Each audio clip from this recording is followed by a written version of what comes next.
और हम यहाँ पे जो भी गुरुजी लोग दिखाई दे रहे हैं आपको, उनके साथ मिलकर के पेपर का एनालिसिस करने वाले हैं। देखते हैं कि कौन से चैप्टर से कितने और किस तरीके के क्वेश्चंस आए हुए हैं।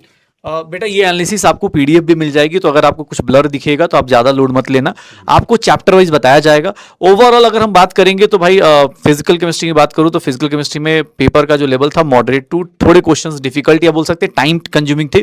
डायरेक्ट कुछ क्वेश्चंस जेई के उठा के डाल दिए हुए थे, तो टाइम कंज्यूमिंग थे, बट ऐसा नहीं था कि आप नहीं कर सकते थे। फिजिकल केमिस्ट्री में बेटा प्रैक्टिस जिन्होंने की होगी उनके लिए बहुत आसान था।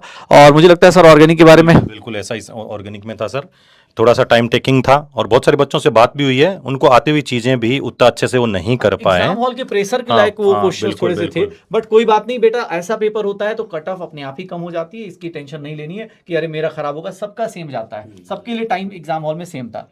और इनऑर्गेनिक सर, हाँ, इनऑर्गेनिक में तो सर सबसे जो इस बार यूनिक चीज थी वो वही थी कि कोऑर्डिनेशन कंपाउंड से 7 सवाल थे, है ना? तो मेरे ख्याल से वो 16 टोटल सवाल आए, उसमें से 7 सवाल उन्होंने उठा के करीब आधा एक ही चैप्टर से उठा के दिए। तो सर देख लेते हैं एक बार, है ना, एक बार एनालाइज करते हैं सर। जैसे यहाँ पे देखोगे जो हमारे 45 सवाल थे, उसमें से अगर आप देखोगे तो करीब 58% मीडियम है, करीब 18% के आसपास हार्ड है, 24% के आसपास इजी क्वेश्चंस आए थे। और क्लास 10th की बात करें तो 40%, 12th का 60% आया हुआ होगा। हाँ, क्लास 11th का 40% और 12th का 60% के आसपास यहाँ पे आया हुआ था। 12th का पोर्शन ज्यादा था sir. Yes sir, yes sir. Next जैसे अब यहाँ पे जैसे आपके सामने सर चैप्टर्स हैं, तो ये चैप्टर्स में बच्चों देख लो भैया, कोऑर्डिनेशन जैसे हम बात कर रहे हैं, फिर यहाँ डीएनए ब्लॉक्स बहुत सारा आया हुआ है, फिर बायोमोलिक्यूल वाले भैया लोग भी हैं, एमाइंस, एल्डिहाइड, कीटोन्स दिखाई देगा।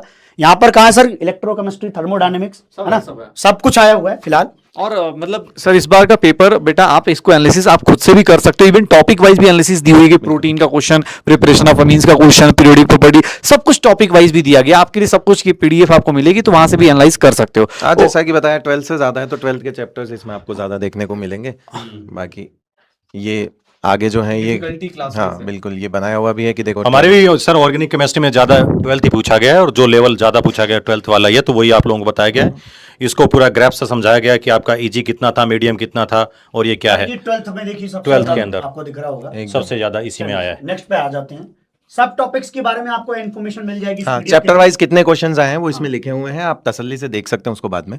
ठीक है, चलिए नेक्स्ट दिखा दीजिए। ये भी वही है, सारे चैप्टर्स हैं। नेक्स्ट सर, ये टॉपिक वाइज भी हमने लिख दिए हैं कि भैया आपको पता हो कि कौन कौन से टॉपिक से क्वेश्चंस किस तरीके से बने हुए हैं। यस सर, ये टॉपिक्स यहाँ पे बताए हुए हैं। बढ़िया चीज है यार, बहुत अच्छा एनालिसिस करा है इन्होंने, डिटेल अच्छे एनालिसिस कर रहे हैं, बिल्कुल बहुत अच्छी बात है। तो भाई ओवरऑल सर मुझे लगता है कि नेक्स्ट ईयर जो बच्चे प्रिपेयर करना चाहते हैं इस एनालिसिस को आप देख लीजिए। और ये एनालिसिस ऐसा नहीं कि अगले साल भी यही रिपीट होगा, ऐसा कुछ नहीं है कि इसको लेके नहीं अब कोऑर्डिनेशन ही पढ़नी है या फिर मुझे यही पढ़ना है। बेटा देखो, ये एनालिसिस हमें ये बताता है कि हर साल आप देखेंगे, हर साल ये वेरिएशंस करते।